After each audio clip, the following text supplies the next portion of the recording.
joint in our body is a stabilization or movement joint. So in our feet, our ankles move lots of different directions. Our knee goes back and forth, it's meant to stabilize. Our hip moves in lots of different directions. Same thing with our arms. Our wrist goes in lots of directions. Our elbow is meant to stabilize that arm, and our shoulder is meant to go in lots of directions. So when you're talking about doing correct form for a bicep, the ideal is to stabilize those elbows so that you don't injure them. Curl your weight, use your resistance to pull that arm towards yourself and set it down. It doesn't matter where the arm is as long as the elbow is stabilized. And one of the things we concentrate on doing is not moving this arm section when it comes up. So it's easiest done locked to our body. When you see people with extremely heavy weights and they're getting their arms out here, if that weight tips in and out, you can cause your elbow to be injured. So when you're talking about doing body weight on a TRX, or in this case, I just threw the rope over a tree, it doesn't matter if my arm, where my arm's at, as long as I keep this part of my arm real stable so that that elbow doesn't move.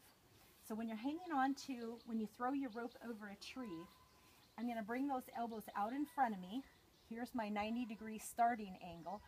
So as I come back and I roll myself forward, my body stays straight. The only thing moving on my body needs to be this part of my arm, not this part.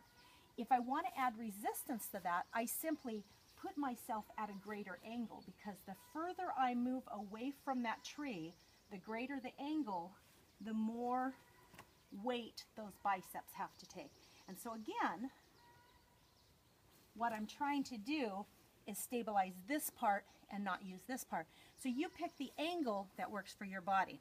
For those people who are using free weights and wants to go to the next level, the danger when we're moving, because we talked about keeping our core straight, is when we lock those arms, our chest and back, huge sheath of muscles across our body.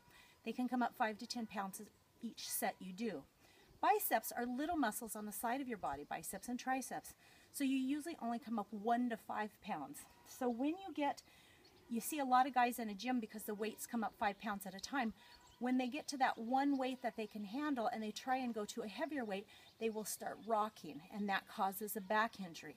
So one way you can stabilize that is drop down to one arm. You can stabilize this on anything. You can stabilize it on your hip. You can stabilize it sitting down on your knee. You can stabilize it over the back of a chair or over the back of a piece of equipment. But what you want to do is lock that arm. If you can't get it up, instead of rocking your body, use your other hand just a little bit to be that helper, to get that extra little bit of weight up. And after a few sessions, you'll now be able to get it all the way up further and further yourself until you're strong enough to do that weight. Then you can move to the next weight, start all over, helping on the next weight.